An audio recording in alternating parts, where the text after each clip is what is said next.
विश्वशीरुषं देवं विश्वाक्षं विश्वशंभुवं विश्वं नारायणं देवमक्षरं परमं पदं विश्वतः परमां नित्यं विश्वं नारायणगुं हरिं विश्वमेवेदं पुरुषस्तद्विश्वमुपजीवति पतिं विश्वस्यात्मेश्वरं शाश्वतं शिवमच्युतं नारायणं महाज्ञेयं विश्वात्मानं परायणम्।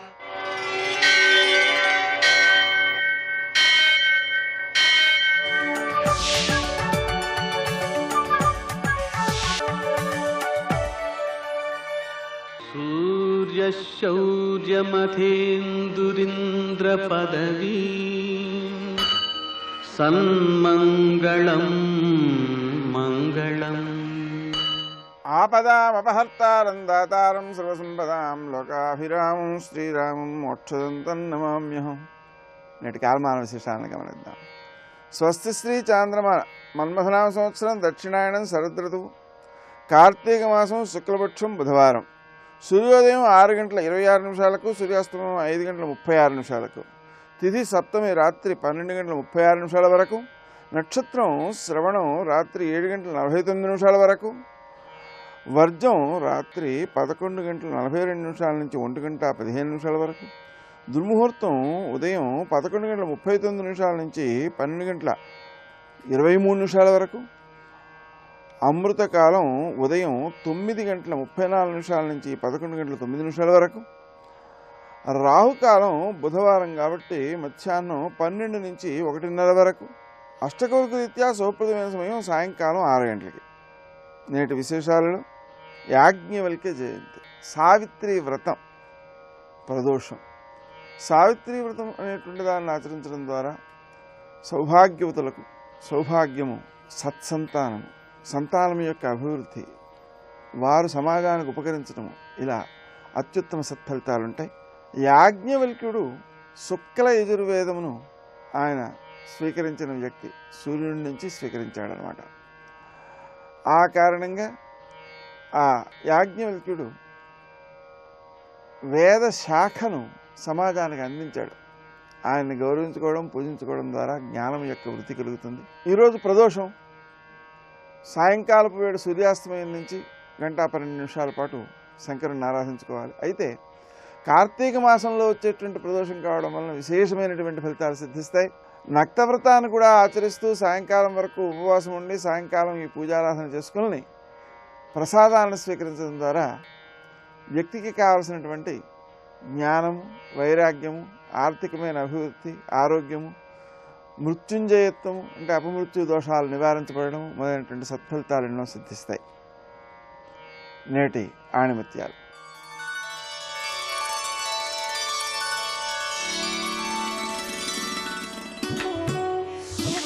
ఎవరి హృదయం దయకు నిలయము, ఎవరి వాక్కులు అమృత తుల్యము, ఎవరి కార్యములు పరోపకారార్థము, ఎవరిని దర్శించగానే ప్రసన్నత కలుగును, వారు సర్వదా వందనీయులు.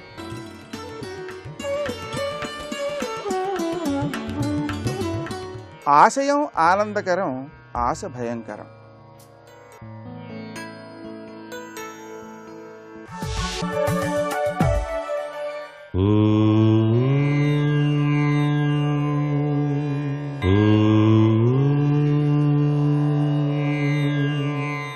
ఓం నమో నారాయణాయ. కార్తీక దామోదరాయ నమః. ఈరోజు కార్తీక మాసం సప్తమి తిథి బుధవారం. ఈ కార్తీక మాసంలోనండి ఉభయ సంధ్యల్లో శివకేశవ మందిరాలలో తులసి సన్నిధిలో దీపాల్ని వెలిగించడం మహోత్కృష్టమైనటువంటి సత్కర్మగా మనకు శాస్త్రాలు చెప్పినాయి. ఎక్కడ దీపం వెలిగిస్తారో అక్కడ ఐశ్వర్యం ఉన్నట్టే. దీపం జ్యోతి పరబ్రహ్మం దీపం సర్వతమోహరం దీపేన సాధ్యతే సర్వం దీపలక్ష్మీ నమోస్తుతి అని. దీపాలు భగవంతుని రూపాలు. తమసోమా జ్యోతిర్గమయ అన్నారు.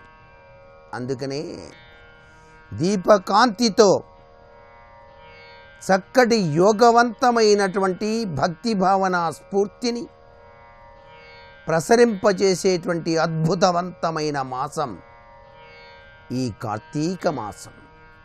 అందుకే కార్తీక మాసంలో దీపం వెలిగిస్తే ఇహపర ఐశ్వర్యాలను సాధించడానికి ఆస్కారాన్ని కలిగింపచేస్తాడు ఆశుతోషుడు, అభయంకరుడైనటువంటి పరమేశ్వరుడు మరియు నీరజాక్షుడైనటువంటి దామోదరుడు. కాబట్టే దీపానికి ఇంత విశిష్ట స్థానాన్ని ఈ కార్తీక మాసం మనకు ప్రసాదించింది. అన్నిటినీ మించి దీపదానం చేయటం కూడా ఒక విశిష్ట లక్షణమే. ఆలయాలలో కానీ, తులసి వనాలలో కానీ, అరటి దొప్పల వంటి వాటిలో దీపాన్ని పెట్టి తటాక నదులలో విడిచిపెట్టి భగవదర్పణం చేయటం కూడా చాలా ఉత్తమోత్తమమైనటువంటి ప్రభావాన్ని కలిగింపచేస్తుంది ఈ కార్తీక మాసం. ఈ రోజున తప్పనిసరిగా ఎర్ర గుడ్డలో గోధుమలు పోసి దానాన్ని గనక ఇచ్చినట్లయితే వ్యాపార అభివృద్ధి కలుగుతుంది, ఆరోగ్యాభివృద్ధి కలుగుతుంది.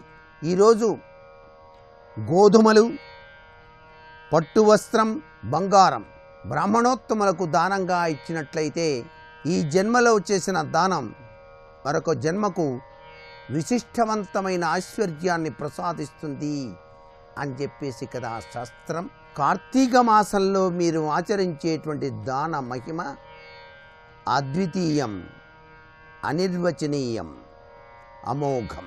అందుకే అన్ని మాసాలలోకెల్లా కార్తీక మాసం అత్యంత విశిష్టవంతమైన ప్రభావాన్ని కలిగి ఉన్నది సుమా. సర్వే జనా సుఖినో భవంతు.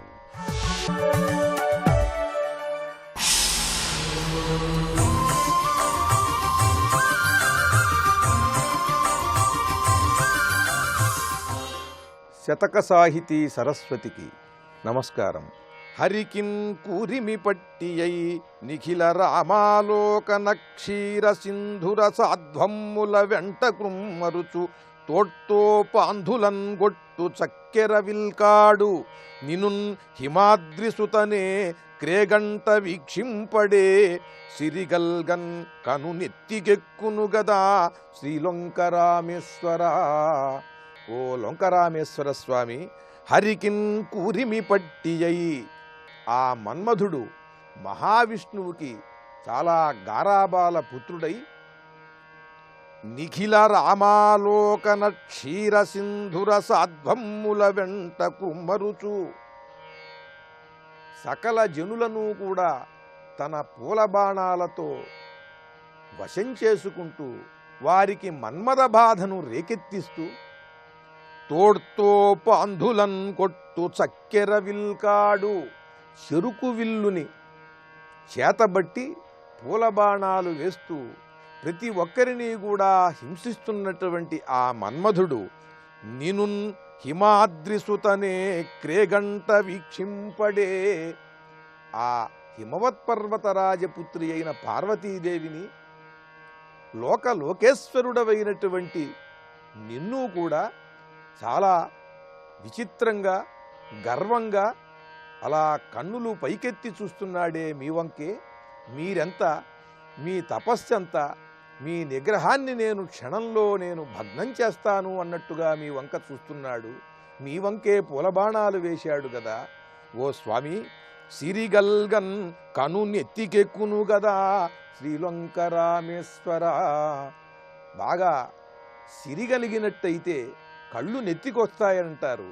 ఈయన సాక్షాత్తు మహావిష్ణువుకి మహాలక్ష్మికి పుత్రుడైనటువంటి వాడు గనక ఈ మన్మధుడు ఇలా చేయటంలో విడ్డూరమేమున్నది? లోకంలో డబ్బు వచ్చిన తరువాత అందరూ కూడా కళ్ళు నెత్తికెక్కి ప్రవర్తిస్తారు కదా సహజంగా.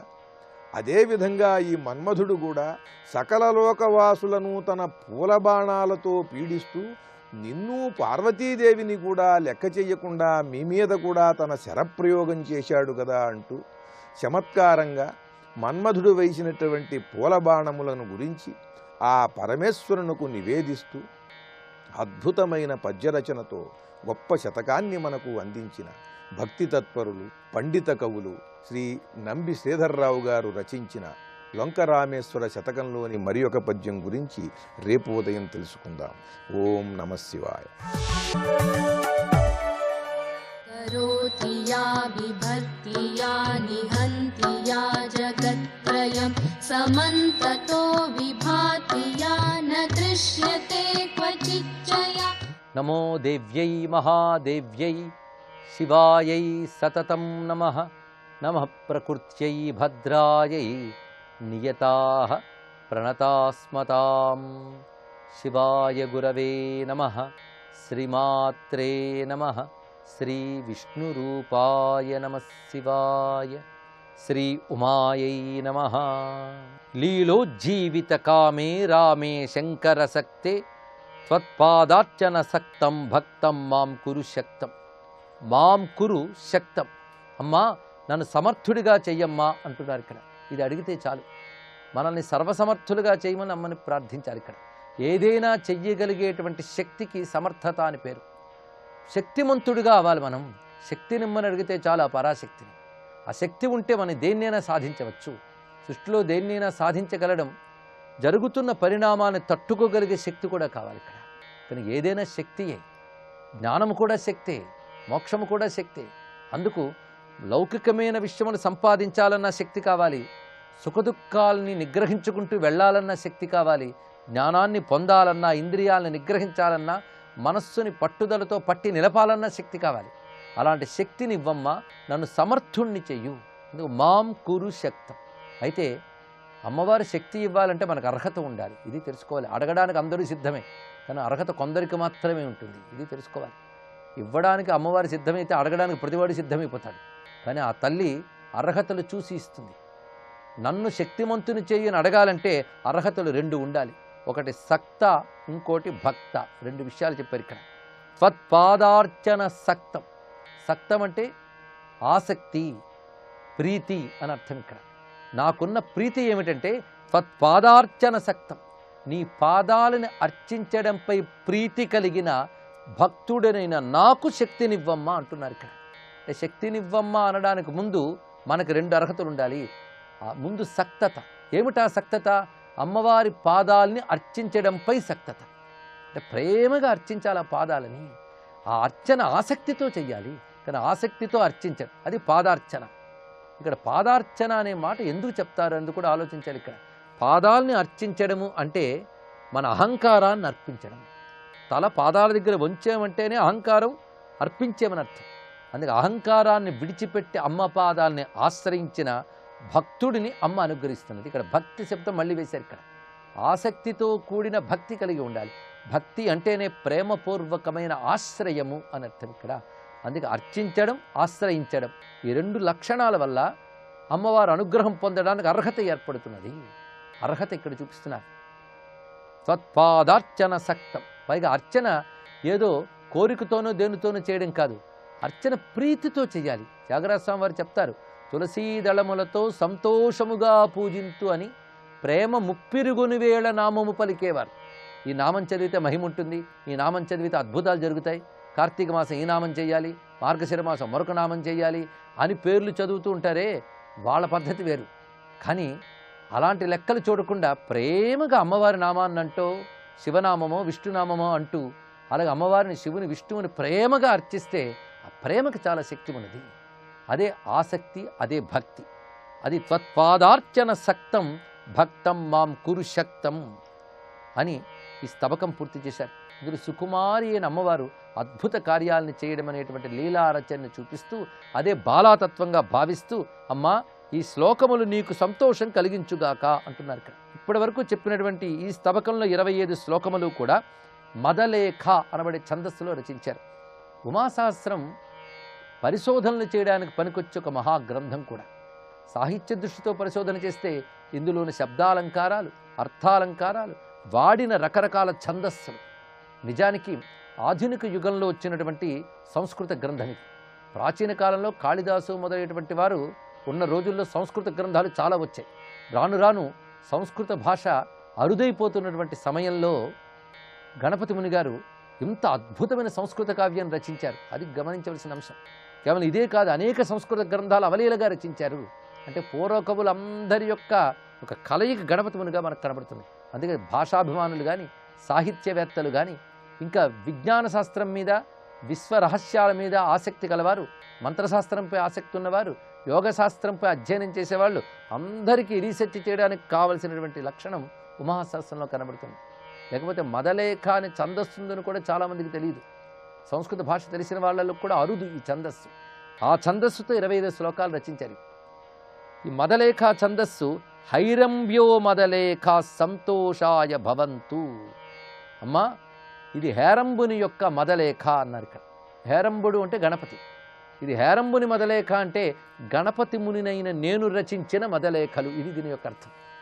హేరంబుని మదలేఖ అనే మాటలో మరొక అర్థం ఉన్నది. గణపతి ఏనుగు ముఖంతో ఉంటాడు. మంచి జాతి కలిగిన ఏనుగు చెక్కిళ్ళ నుంచి మదగంధముని స్రవిస్తూ ఉంటుందిట. అది గణపతి యొక్క మదలేఖ. కనుక ఇప్పుడు ఇది గణపతి యొక్క మదలేఖ అంటే గణపతికి మదద్రవం ఎలా వస్తున్నదో అదేవిధంగా ఈ గణపతికి మదలేఖ అనబడే ఛందస్సు ఆ విధంగా వచ్చింది. గణపతిపై నీకు ఎలాంటి వాత్సల్యం ఉన్నదో నాపై అటువంటి వాత్సల్యంతో ఈ శ్లోకములు స్వీకరించి అనుగ్రహించమ్మా. ఏతా పావన గంధా. ఈ మదలేఖలో పవిత్రమైన గంధం ఉన్నది అన్నారు. గంధం అంటే ఇక్కడ సంస్కారము. వాసన అనే శబ్దానికి సంస్కారం అని అర్థం. పవిత్రమైన సంస్కారంతో రచించినటువంటి ఈ శ్లోకములు నీకు సంతోషం కలిగించుగాక. సర్వేష ప్రమదే అంటే ఇంత రచన ఎందుకు చేశాం? భగవతీ ప్రీత్యర్థం, శ్రీ పరమేశ్వర ప్రీత్యర్థం, పరమేశ్వర ప్రీతి కోసమే ఈ శ్లోక రచన. సర్వేష ప్రమదే ఇది సంబోధన. సర్వేశ్వరుడు అంటే సర్వమునకు ప్రభు అయిన పరమేశ్వరుడు. ఆ పరమేశ్వరుని యొక్క ప్రమద, ప్రమద అంటే స్త్రీ, పరమేశ్వరునికి ఆనందం కలిగించే ఓ జగన్మాత ఈ శ్లోకములు నీకు సంతోషింపజేయుగాక అని చెప్తూ తర్వాతి స్తబకంలోకి వెళుతున్నాం. అన్నిటి వలన ఇక్కడ కూడా ప్రథమ శ్లోకంలో అమ్మవారి చిరునవ్వును వర్ణిస్తున్నారు. చేసిన వర్ణన చెయ్యకుండా చిరునవ్వును వర్ణిస్తూ అమ్మ అనుగ్రహం మనకు లభించే మహిమ ప్రతి శ్లోకంలో పెట్టారు. అలాంటి మహిమాన్వితమైన ఈ శ్లోకం శ్రద్ధగా అనుసంధానం చేస్తే క్షేమం కలుగుతుంది అనే ఫలశ్రుతిని చెప్తున్నారు. వాణీ సరోరుగదృశో హయరాజహంసో వక్త్రారవింద నిలయాత్ బహిరాగతాయాః ఆలాపకాల దరహాస ఇహ స్థితానాం క్షేమం కరోతు సుతరాం హరసుందరీయః. హరసుందరి, శివుని సుందరి అయిన అమ్మవారి యొక్క చిరునవ్వు మనకి మిక్కిలి క్షేమము కలిగించుగాక. సుతరాం క్షేమం కరోతు. సుతరాం అంటే మిక్కిలి అని అర్థం. మిక్కిలి క్షేమాన్ని కలిగించుగాక. అయితే ఆ నవ్వు ఎలాంటిదంటే ఆలాపకాల దరహాస. ఆలాపకాలం అంటే మాట్లాడుతున్న సమయంలో వచ్చిన నవ్వు. అంటే అమ్మవారు మాట్లాడుతున్నప్పుడు నవ్వుతూ మాట్లాడుతుంది. అందుకు ఆ మాట్లాడుతున్నప్పుడు వచ్చిన ఆ నవ్వు మనకి క్షేమం కలిగించుగాక అని చెప్తున్నారు. అప్పుడు మాటతో పాటు నవ్వు ఎలా ఉన్నది అనేది సాహిత్య చరిత్రలోని అద్భుతమైన కవిత్వంతో చెప్తున్న వర్ణన. వాణీ సరోరుహ దృశో హయరాజ హంసో వక్త్రారవింద నిలయాద్ బహిరాగతాయ. అమ్మ యొక్క వదనం నుంచి మాట నవ్వు రెండు కలిసి వస్తున్నాయి, ఏకకాలంలో వస్తున్నాయి. ఎందుకంటే నవ్వుతూ మాట్లాడడం అనేది సంస్కారం. ఎవరినైనా చూడగానే నవ్వుతూ పలకరించడం, నవ్వుతూ మాట్లాడడం ఉత్తమ సంస్కారం కలవాలనుకుంటుంది. కొందరు మొహం ఎప్పుడు చిరాగ్గా దుమదుమలు ఆడుతూ ఉంటుంది. అదొక దురదృష్టం. ఏం చేస్తాం? నవ్వుతూ మాట్లాడడం ఒక యోగం. సత్పురుషులకు అది ఉంటుంది అంటారు. అందుకే వాల్మీకి రామాయణంలో అనేక చోట్ల రాముడు నవ్వుతూ మాట్లాడతాడని స్మితభాషి, మృదుభాషి, స్మితపూర్వ భాషి ఇలాంటి మాటలు వర్ణించాడు. రాముడు నవ్వు మాట ఒకేలా ఉంటుంది. అలాగే రామాయణ లలితాంబ కూడా నవ్వుతూ మాట్లాడుతుంది. ఈ నవ్వు మాట కలిసి వక్త్రారవింద నిలయాత్, ఆ ముఖపద్మం నుంచి వెలికి వస్తూ ఉన్నప్పుడు ఆ నవ్వు మాట కలిసి ఎలా కనబడుతున్నాయి అనేది అద్భుతమైన ఉపమానం ఇక్కడ చూపిస్తున్నారు. మాటని ఎవరైనా సరస్వతీదేవి అంటారు కదా, పలుకు సరస్వతీదేవి. అయితే సరస్వతీదేవి తెల్లని హంస మీద కూర్చుని కనబడుతుంది. కనుక సరస్వతీదేవిని ధ్యానిస్తే హంస మీద కూర్చున్న సరస్వతీదేవిని చూస్తాం. అందుకు అమ్మవారి మాట సరస్వతీదేవిగా ఉంటే అమ్మవారి నవ్వు హంసలా ఉన్నది. హంస మీద కూర్చున్న సరస్వతి వలె నవ్వుతో కూడిన మాట ఉన్నది అన్నారు ఇక్కడ. అలాగా అమ్మవారి యొక్క ఆ నవ్వు మనకి క్షేమం కలిగించుగా కానీ అద్భుతమైన మాటను చూపిస్తున్నారు ఇక్కడ.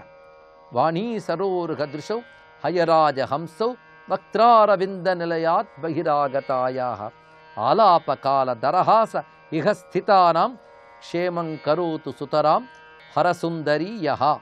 ఇక అటుపై అమ్మవారి యొక్క స్వరూపావిష్కారం జరుగుతున్నది. నాదోసి వాగసి విభాసి చిదస్య ఖండా ఖండీభవంత్యపి చిదస్యఖిలేంద్ర కాంతే తత్తాదృశీం నిఖిల శక్తి సమిష్టిమీశే త్వాం అంతరిక్ష పరిక్లుప్తతనుం నమామి. ఇక్కడి నుంచి మళ్ళీ అద్భుతమైన తత్వ విచారం చేస్తున్నారు. ఇక్కడ అమ్మవారు నిఖిల శక్తి సమిష్టి. ప్రపంచంలో రకరకాల శక్తులు ఉన్నాయి. అన్ని శక్తుల యొక్క సమిష్టి శక్తి అమ్మవారు. ఇది గ్రహించవలసిన అంశం. ఇక్కడ అంటే చిన్న చిన్న శక్తులు ఖండములుగా మనం చూస్తున్నాం. వీటన్నిటి యొక్క అఖండ శక్తి జగన్మాత. అంతరిక్ష పరిక్లుప్తతనం, ఇది చాలా విశేషమైన మాట. ఎన్ని శక్తులైనా అంతరిక్షంలోనే వ్యక్తమవుతుంటాయి. కనుక అంతరిక్షంలో ఉన్న వివిధ శక్తులన్నీ కలిసిపోయి ఒక రూపం ధరిస్తే ఆ రూపమే జగన్మాత. ఈ భావనతో అమ్మవారిని ఆరాధన చేయాలి. ఇక్కడ ఈ పరిక్లుప్త అనేది చాలా విశేషం. క్లుప్తము అంటే ఒక చోట సమీకరించబడిన అర్థం. పరిక్లుప్తము అంటే సంపూర్ణముగా సమీకరించబడింది. ఏదో కొంత మిగిల్చి కొంత తీసుకురావడం కాకుండా సంపూర్ణముగా సమీకరించుట.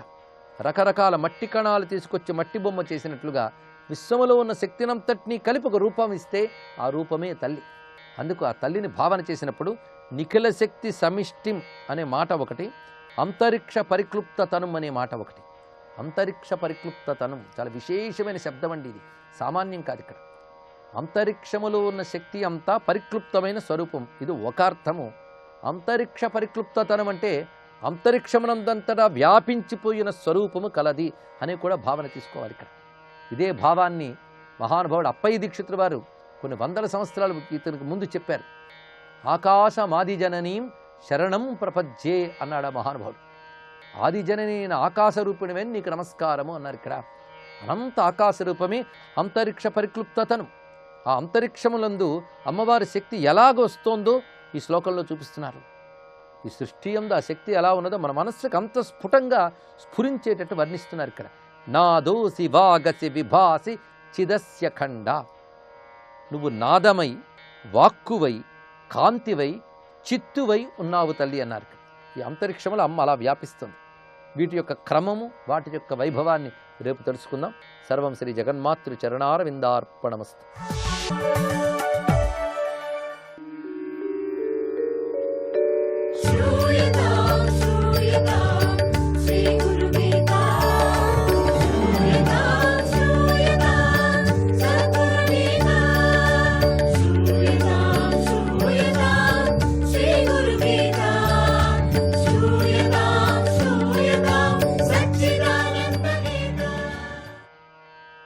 జై గురుదత్త. ఆనందం. కొంతమంది మేమెంతో హాయిగా సుఖంగా ఉన్నాం కదా, మాకింక గురువుతో పనేమిటి అంటూ ఉంటారు. నువ్వు సుఖంగా ఉన్నమాట నిజమే. నీ పూర్వపుణ్యం బలంగా ఉండటం వల్ల నువ్వు హాయిగా జీవిస్తున్నావు. ఆ పుణ్యం ఖర్చు అవగానే మళ్లీ కష్టాలు తప్పవు. సుఖదుఖాల చక్రం జీవులకు తప్పదు. అయితే గురువు అనుగ్రహించే సుఖం దీనికి అతీతమైనది. అది తరిగిపోయేది కాదు, శాశ్వతమైనది. అందుకే సద్గురువును బ్రహ్మానందం పరమ సుఖదం అంటే బ్రహ్మానంద స్వరూపుడు పరమ సుఖాన్ని అనుగ్రహించేవాడు అని గురుగీతలో కీర్తించారు. మామూలు సుఖాలకు పరమ సుఖాలకి గల వ్యత్యాసాన్ని గమనిద్దాం. తాను ఎల్లప్పుడూ సుఖంగా ఉండాలని కోరుతూ దానికి నిరంతరము ప్రయత్నిస్తూ ఉంటాడు మానవుడు. మనకు తెలిసినంత వరకు ఈ సుఖాలన్నీ ఇంద్రియాలని ఆధారంగా చేసుకొని కలిగేవే కదా. మానవుల కన్నా దేవతలు అనుభవించే ఆనందం చాలా ప్రబలంగా ఉంటుంది. ఏదేమైనా ఒక సుఖం అనుభవిస్తుండగా మరో సుఖం అనుభవించాలంటే సాధ్యం కాదు కదా. ఉదాహరణకు ఏకాంతంలో విశ్రాంతి వల్ల కలిగే సుఖము, సభలో సన్మానం పొందే సుఖము ఒకేసారి అనుభవించటం సాధ్యం కాదు కదా. ఒక ఇంద్రియం వల్ల వచ్చే సుఖం మిగిలిన ఇంద్రియాలతో ఏదో ఒక దానిని దెబ్బతీస్తూ ఉంటుంది కదా. నాలుకకు సుఖంగా ఉందని తింటే దానివల్ల పొట్టకు నొప్పి వస్తుంది కదా, ఆ ఇంద్రియం నొప్పి అయిపోతుంది కదా. మనం అనుభవించే సుఖాలన్నీ ఇలాంటివే. ఇంద్రియ సుఖాల వల్ల కలిగే ఆనందం కన్నా మించినది జ్ఞానం వల్ల కలిగే ఆనందం. దానికన్నా మించినటువంటిది జ్ఞానం వల్ల కలిగేది. ఇవన్నీ కూడా కొంచెం కొంచెంగా మాయమైపోతూ ఉంటాయి. దాన్ని సద్గురువు మాత్రమే అనుగ్రహిస్తాడు. నువ్వు అనుభవించే సుఖాలన్నీ చిన్న నీటి తుంపరలు అనుకుంటే, జ్ఞానం వల్ల కలిగే ఆనందం ఒక మహాసముద్రం లాంటిది. అందువల్లే సుఖాలన్నీ ఆనందంలో ఉండేటువంటి అంశాలని వర్ణించారు. సద్గురువును బ్రహ్మానంద స్వరూపుడు అన్నారు కదా. అంటే గురువు యొక్క ఆత్మానందంతో పోలిస్తే దేవతలు అనుభవించే ఆనందాలు కూడా చిన్న రేణువులే అని అర్థం. ఒక మానవుల సుఖాల గురించి చెప్పనక్కర్లేదిక. కనుక సద్గురువు కృపను మనం సంపాదించగలిగితే అటువంటి ఆనందాన్ని ఆయన మనకు అనుగ్రహిస్తూ ఉంటాడు. అంటే ఆనందమనే మహాసముద్రమే మనకు అనుభవానికి వస్తుంది. అప్పుడు తుంపరల వంటి చిన్న సుఖాలన్నీ ఏకకాలంలో అనుభవించిన వాడు మీరు అవుతున్నారు కదా. మన కోరికలన్నీ ఏకకాలంలో తీరినట్టు అవుతుంది కదా. అంతేకాదు ఇంద్రియ సుఖాలు అనుభవిస్తే అయిపోతాయి, కానీ జ్ఞానం వల్లే వచ్చేదానికి పరిమితి ఉండదు కదా. అదే బ్రహ్మానంద స్థితి అంటారు. ఆ స్థితిని అందించగల శక్తి ఒక్క సద్గురుకే ఉంది. ఈ బ్రహ్మానందం కలిగించేటువంటి శక్తి ఆయనకు మాత్రమే. తాత్కాలికమైనటువంటి ఆనందాలు మనమే చేసుకోవచ్చు, లేక ఎవరైనా పక్కవాళ్ళు స్నేహితులు కూడా అందించవచ్చు. కానీ ఈ బ్రహ్మానంద సుఖాన్ని, శాశ్వతమైన సుఖాన్ని అందించడం ఒక సద్గురుకు మాత్రమే. కనుక గురువును భక్తితో ఉపాసన చేసేవారికి ఆయన అనుగ్రహం వల్ల చిన్న చిన్న సుఖాలను పొందుతూనే చివరకు ఈ పరమ సుఖాన్ని అందుకోగల స్థితి మనకు కలుగుతుంది కదా. అందుకని ఇక్కడ పూర్ణంగా బ్రహ్మానందం అంటే పూర్ణమైనటువంటి పరమ సుఖాన్ని అని అర్థమవుతుంది. పరమ సుఖానికి ఉండేటువంటి శాశ్వతమైనటువంటి ఆనందమే దాంట్లో కలుగుతుంది అని చెప్పుకొచ్చారు ఇక్కడ. జై గురుదత్త, శ్రీ గురుదత్త.